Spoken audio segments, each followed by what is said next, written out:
Halo rekan-rekan, kali ini kita akan membahas tentang dasar menghitung volume pekerjaan. Materi dalam menghitung volume pekerjaan dikhususkan untuk QS atau Quantity Surveyor. Untuk dasar-dasar menghitung volume pekerjaan, kita ambil di aturan SMM, Standard Method of Measurement. Dikarenakan di Indonesia saat ini belum ada aturan baku yang mengatur tentang metode pengukuran volume pekerjaan. Beberapa pekerjaan yang diatur dalam SMM atau Standard Method of Measurement antara lain pekerjaan tentang pembongkaran, penggalian pekerjaan tanah, pembuatan dinding diafragma, pekerjaan beton, pekerjaan bata dan batu kali, pekerjaan pondasi, lalu ada pekerjaan dinding batuan, pekerjaan waterproofing dan pekerjaan aspal, pekerjaan atap, pekerjaan kayu, pekerjaan struktur baja, pekerjaan logam, pekerjaan plumbing dan mechanical, pekerjaan instalasi listrik, pekerjaan penutup lantai, penutup dinding dan plafon, pekerjaan kaca, pekerjaan pengecatan, dan yang terakhir terkait dengan pagar, taman, dan pepohonan. Hal-hal ini semua diatur dalam SMM atau Standard Method of Measurement. Bagaimana dasar-dasar perhitungannya akan kita pelajari secara lebih detail. Yang pertama yang akan kita untuk pekerjaan pembongkaran, maka lokasi bongkaran harus dipastikan. Untuk apa? Untuk memastikan bahwa analisa harga satuannya sesuai dengan lokasi yang akan dikerjakan. Secara umum, material bongkaran yang timbul dari hasil bongkaran akan menjadi milik kontraktor kecuali dinyatakan lain. Membersihkan barang-barang hasil bongkaran dianggap termasuk dalam item pembongkaran. Material bongkaran yang diperlukan untuk menjadi milik owner harus dideskripsikan di awal. Pekerjaan menyisihkan dan menyimpan material bongkaran di lokasi yang ditetapkan oleh owner harus diberikan uraian yang detail. Material bongkaran diizinkan untuk digunakan kembali. Jika digunakan kembali, maka harus diukur jumlah dari pekerjaan yang baru di mana bahan lama tersebut masih bisa digunakan.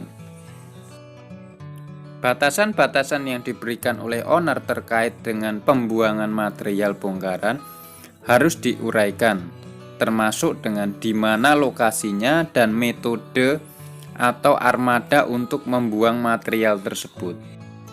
Penanganan dan pembuangan bahan beracun dan berbahaya harus dijelaskan karena terkait dengan lokasi pembuangan material B3.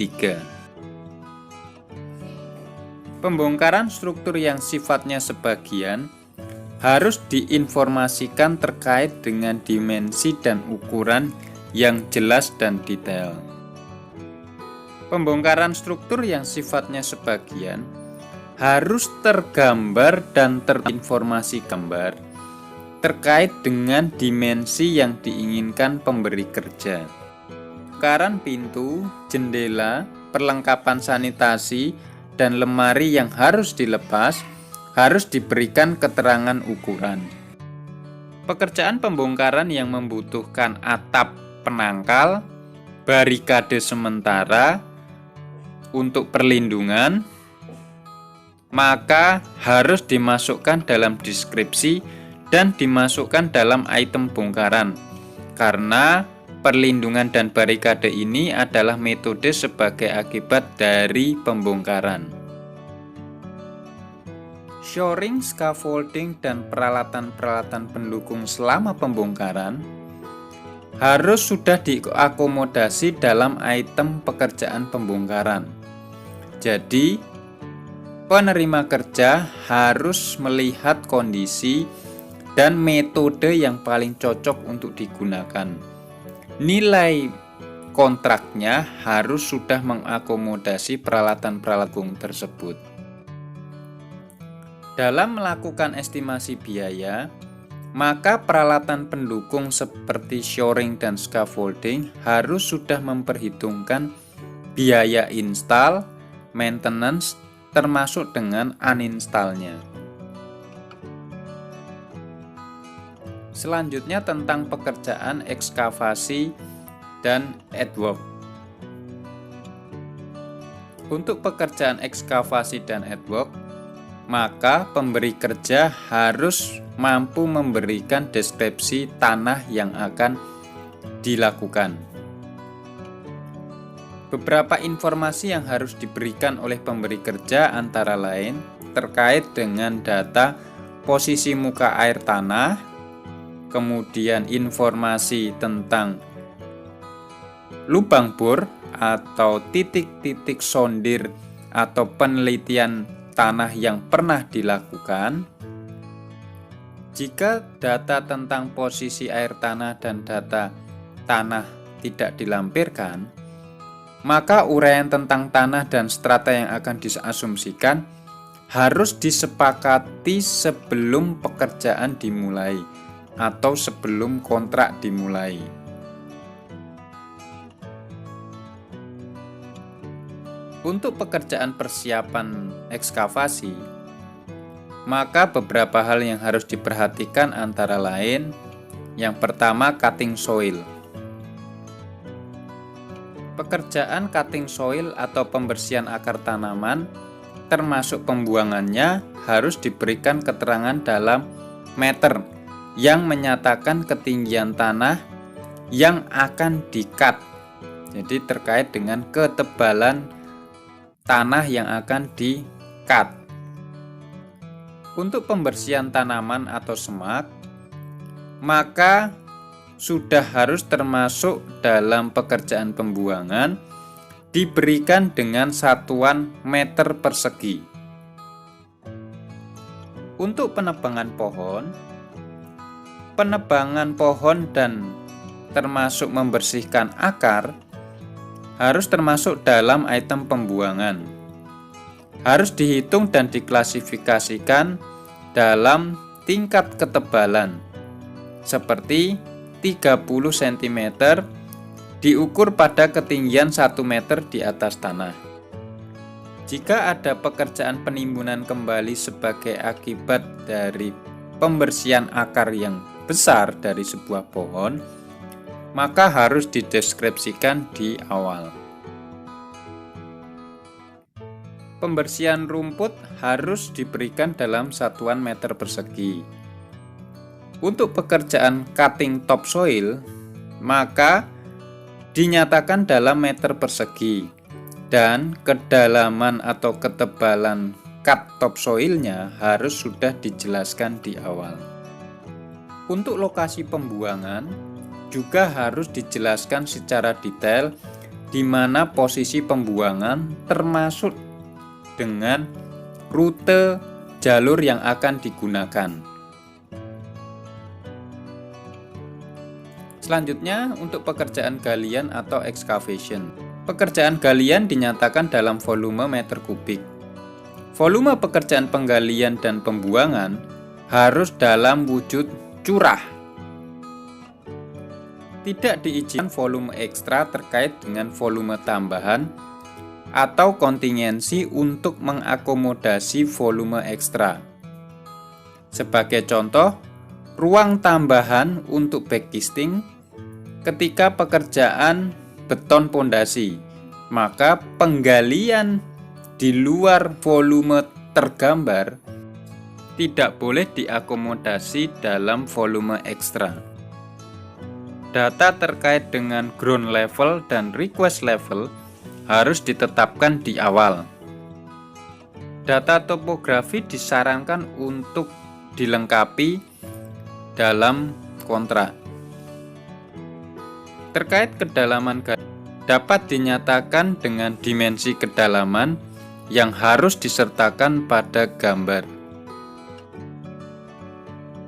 Galian tanah di sekitar pondasi harus ditetapkan dimensinya dan tidak ada volume ekstra. Galian pada tanah yang berbatu harus dijelaskan di awal terkait jenis dan dimensi batuannya, karena terkait dengan alat dan metode kerja yang akan digunakan. Perubahan penggunaan alat selama pekerjaan berlangsung, maka akan mengakibatkan biaya juga berbeda. Pekerjaan galian yang berupa lengkungan harus disertakan sudut radius untuk menentukan volume aktual yang terdeskripsi pada gambar. Volume untuk pekerjaan galian dinyatakan dalam satuan meter kubik dalam kondisi curah. Pekerjaan galian untuk jalur kabel, jalur pipa, dan saluran dapat menggunakan satuan meter dengan menjelaskan dimensi pada gambar. Untuk pekerjaan galian tanah, pekerjaan finishing beton, aspal, dan batako, satuan yang digunakan adalah meter persegi dengan menyertakan ketebalan atau ketinggian galian pada gambar. Pekerjaan galian yang berada di bawah groundwater level harus dijelaskan dan dimasukkan dalam pekerjaan tambahan, karena diperlukan adanya penambahan alat penunjang galian di mana harga satuannya juga berbeda. Pekerjaan galian dengan membutuhkan multiple handling, maka harus dijelaskan di awal dan dihitung mendasarkan pada lokasi akhir pembuangan. Pekerjaan galian dengan disposal yang terletak di lokasi kerja atau onsite dapat dihitung dengan satuan per meter kubik per kilometer. Pekerjaan galian dengan disposal di luar lokasi kerja lebih baik menggunakan satuan meter kubik. Jarak, tip, biaya sosial dianggap sudah masuk dalam hitungan kubikasinya. Penggalian topsoil dan akan digunakan kembali dihitung dengan satuan meter kubik. Penjelasan lokasi disposal sementara harus diberikan sehingga biaya sudah include dalam pekerjaan galian topsoil. Pendatangan topsoil atau pembuangan topsoil dihitung dalam satuan meter kubik dengan item pekerjaan galian sudah termasuk dalam penawaran. Selanjutnya untuk pekerjaan timbunan.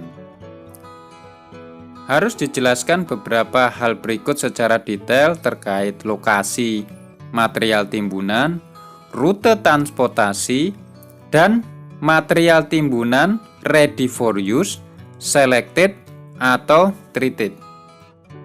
Pekerjaan timbunan dihitung dengan satuan meter kubik dalam kondisi padat. Pekerjaan penimbunan tanah dengan ketebalan di atas 250 mm dapat menggunakan satuan kubik. Sementara pekerjaan penimbunan tanah dengan ketebalan di bawah 250 mm dapat menggunakan satuan meter persegi.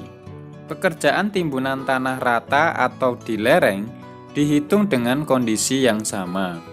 Jika pemadatan dilakukan dengan alat yang berbeda, maka harus diakomodir sebagai kondisi yang berbeda karena memiliki harga satuan yang berbeda. Penimbunan dengan pencampuran material seperti pasir lebih baik dihitung dalam satuan meter persegi.